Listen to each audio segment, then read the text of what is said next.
Hey guys, welcome back to the channel. My name is Brian. In today's video, we're going to be going over how to fight the Dagannoth Kings, or also known as DKs. Just like usual, I'm going to be using as budget-friendly gear as possible, with as close to a setup as possible of what I think an Iron Man would have.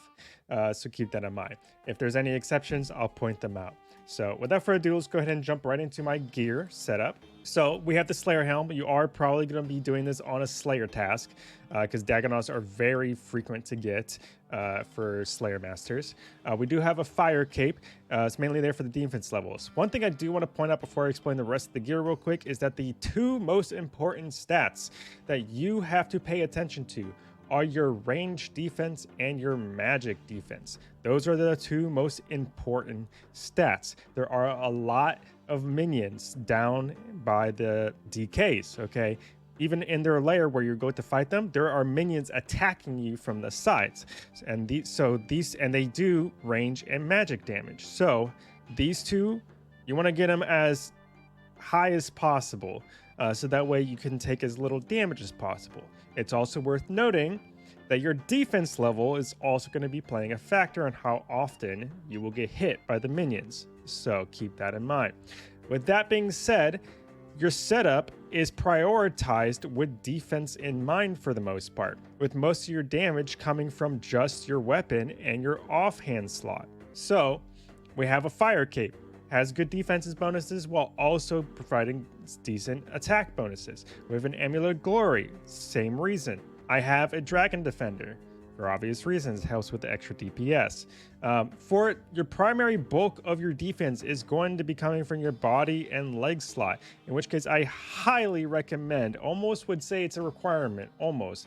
But bring Karo's leather top and bottom. It will help you a lot. It has decent, not only does it have decent magic defense bonuses, but also has good range defense bonuses, and still lets you have decent attack bonuses for all three combat styles. It's a very OP set. It's why PKers use it all the time, because it's very well rounded.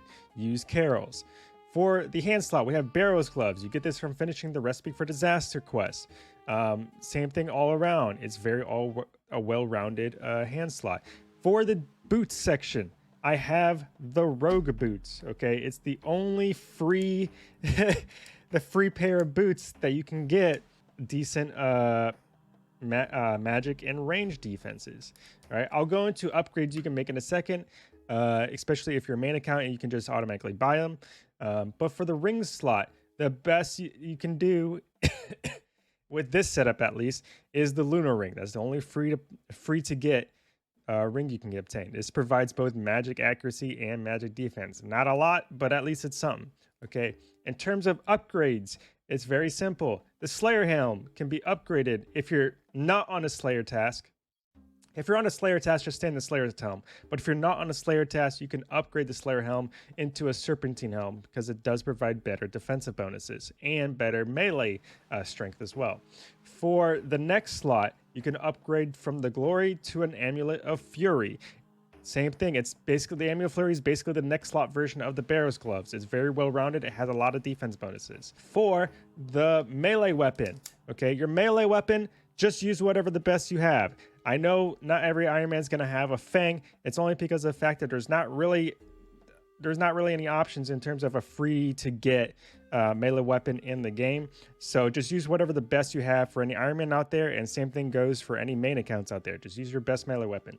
For the boots section, you can upgrade from a Rogue Boots to an Eternal Boots. Okay, Eternal Boots provide the best balance between magic defense and range defense. Okay, so use Eternal Boots if you're a main account, or if you got lucky on an Iron Man. For the ring slot, you can upgrade from a Lunar Ring to a Seer's Ring imbued, and you can also upgrade from a Seer's Ring imbued to a Ring of Suffering imbued. Okay, that's it for my gear setup. Let me go into my inventory now. So for inventory, we do have an Ancient Scepter. It is better than a Master Wand, okay, but obviously for any Iron Man out there, the main concern is to just bring any magic weapon that you have that can auto cast Ancients. That is it. That's all you need to know. Okay, even if you have a basic beginner's wand, by all means use it. Even if you're using an Ancient Staff, use it. Okay, it's perfectly fine. You don't have to worry about splashing too much. So just bring whatever you can to auto cast blood spells on ancients. For your range, okay, I brought a crystal bow. It's free gear you can get. That's what I'm bringing. Just bring whatever your best range weapon is. You will need a rune throne axe to actually enter into the DK's lair, so that is worth noticing because you do need to use the special attack of it. In terms of pots, I have a stamina pot because it is a bit of a run just to get there. I have anti-poison because sometimes they will poison you from the minions down in the DK's lair. I have a super combat potion. If you don't have that as a Iron Man, just bring a strength potion, and that's fine. Or even a attack potion, whichever you would prefer. I also have a range potion. The rest is just supplies. Okay, food, prayer potions, good shit. Okay, I have an escape option if I have to with tablets. You do need a pet rock in order to actually enter there. This is very easy. You can get one from the kid in the town in Relica. I have a teleport to Relica. Okay, there are better teleports to get to DKs there faster, but I want to show you guys how to actually get there manually from Relica. And then I just have my runes. So there we go. That's the setup. Pretty easy, straightforward. Without further ado, let me show you how to get there. In Relica, you're going to the port. Run to the left-hand side dock. All right, there's a dude, Jarveld. He takes you to Waterbirth Island. Click on him. Woo! That's what I'm talking about. Let's go. Run around. Enter this cave that's here. All right. Go ahead and protect from melee. Ouch. Use the stamina pot here because you will start be doing a lot of running from this point onwards. Right. You notice that these two little things here, all right? You want to drop your pet rock on one of them, stand on the other one, click on the door to open it. Woo. I'm going to go ahead and pick up my pet rock because I do come here pretty often. All right, now from here, pray mage. These little seal looking things, they shoot magic at you. That is a big no-no. All right, once you reach these set of doors, okay, you need to equip your rune throne axe. This is where you're going to use your special attack on the northmost door. This will open up the doors for you. From here, click climb down ladder. All right, you're still praying mage here. This next one, you're going to need to pray range. Pray range. Anytime you see Dagannoth, you pray range. Anytime you see seals, you pray magic. Pretty easy, right? These crabs, they do melee, but they're super fucking slow, so you don't have to worry about them. There we go. I see Dagannoth. I pray range. You want to go to, there's two ladders here. Go to the one to the far west.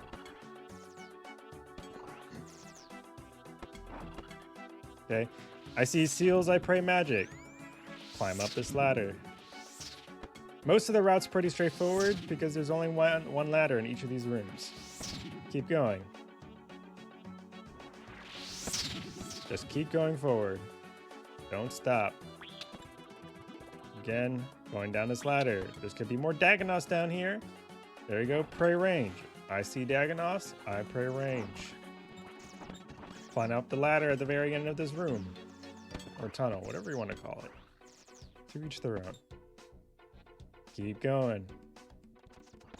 I'm going to take another sippy of my stamina pot. Alright, keep going. I'm going to play melee against these crabs. Can crabs do melee? Ouch. I see seals, I pray magic.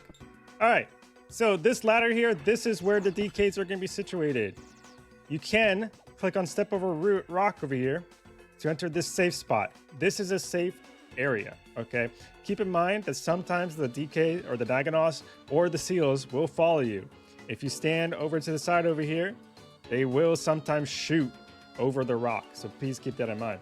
For any of you wondering, you can click on peek crack in order to see whether or not any other players are down fighting the DKs, okay? There are two types of rooms for DKs. There's a Slayer version and a regular version.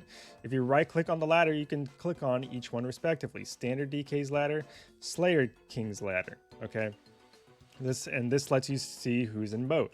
There are adventures in both caves, so I'm gonna go ahead and hop to a different one, to a different world, until I find one that doesn't have anybody in it.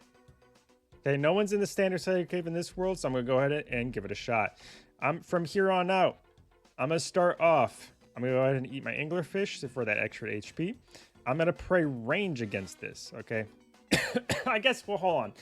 Step back a little bit. Before I go down there, there is something you need to know. All right, this ladder, the ladder is going to be your best friend. All right, the Dagannoth king that's most likely going to attack you first is going to be Supreme, which is the range king. Okay, there's one Dagannoth king for every combat style, which is why we have a 3 style setup, basically a well-rounded setup, so that way you can fight all 3 of them. All right, so from here, let's go ahead and pray range. All right, I'm gonna go ahead and go on down. Now, one thing I do want to say, this ladder is going to be your best friend for setting up the DKs, right? All right. Now, as soon as you go down, you're most likely going to start being attacked by Supreme, all right? Now, in order to set him up properly, I will say that running along the edge of the island, that is your best friend. Don't run in the middle. That's how you'll get fucked up. All right, run along the sides. That's how you're going to be the safest. That's how you aggro one of the kings one at a time. That's how you do it. Okay. The ideal situation would be for me to come down this ladder, not get spotted by Supreme, run around the south side towards the east side, hit Rex, kill Rex first with your magic. Okay. Then you can rotate over to the north side, kill Prime with range, and then while those 2 are dead, you can kill Supreme with melee. That's the ideal situation. So how do we set that up? Again, like I said, the ideal situation would be to keep going up and down the ladder until they don't notice you. Whoops. Now, it is worth noting that even when you're not in the room, the kings are still roaming around freely down below. So, like in this situation, if Supreme spots you right away, you can just come up for a few seconds, wait a little bit, then go back down to see if they've kind of repositioned themselves. Like in this is a perfect example. Oops, okay. I kind of messed up there. Supreme was down further south. I actually could have ran north to avoid him and actually have killed Prime or Rex first. So that was my fault. Let's go ahead and try again. All right, so here's an ideal situation. No one spotted me so far. I'm gonna keep running along the edge of the island. Okay, and my goal here, because I want to kill Rex first. Okay, my goal here is to end up right over here. From here, put on your magic weapon. Okay, make sure this entire time you're praying range, by the way. Okay, make sure you're on auto casting blood spells. Go ahead. Oh, hold on. I'm gonna wait for Prime to get out of the way. Come on, scoot. All right. Now from here, I'm gonna go ahead and hit Rex once to aggro him towards me.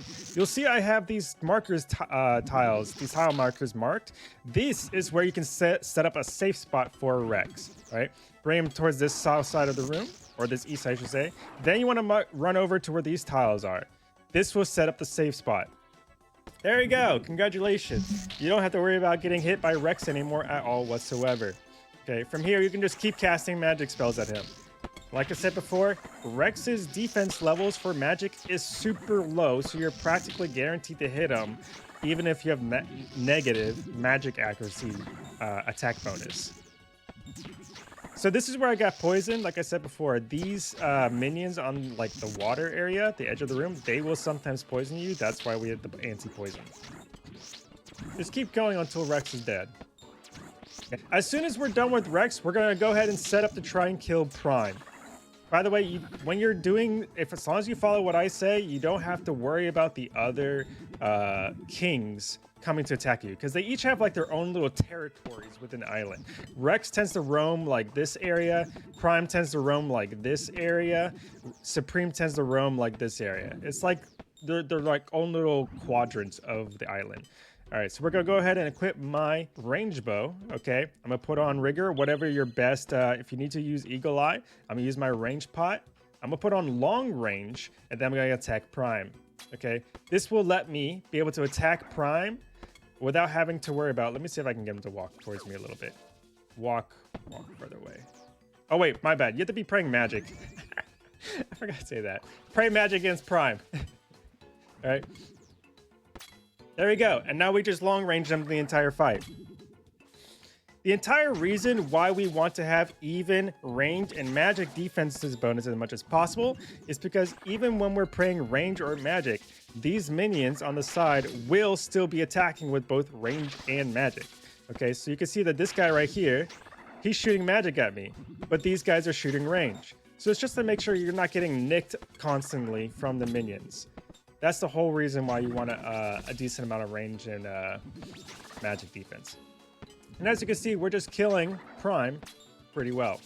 Now, I did wait a little bit. I did take a little too long to kill prime because I was explaining things to you guys. But the ideal situation would be that you kill prime and Rex fast enough that you can go and hit attack Supreme before one of those two respawn. That's the ideal situation. So in this case, Rex just respawned. So I'm gonna go, once I'm done killing prime, I'm gonna kill Rex again real quick, and then hopefully they're both dead long enough that I can go attack Supreme. That's the idea. And then it's just basically killing them one at a time. All right, so I'm gonna make this quick. I'm gonna go back to my magic gear, pray range. Okay, I'm gonna attack Rex. I'm gonna drag him back over to the safe spot. Okay, go over here first. Once he's over here, go over to safe spot, all right? Now, normally I don't bring this much food because of the fact that I can usually just heal off of Rex. But if it's your first time learning, I highly recommend bringing some extra food just because you probably will mess up a few times. All right, we killed Rex and both prime is dead now. Now at this point, I can focus on Supreme, all right? Whoops, I forgot to equip my melee weapons. All right, put on your best melee prayer on. So I have piety on in this case. Now, I do recommend standing as close to the ladder as possible, so that way when prime does respawn, he's less likely to notice you. In the event that prime does notice you while you're attacking Supreme, like right now, you will have to pray magic, okay? All right, because prime does more damage than Supreme does. So this is this is a nice example of what to do in this situation.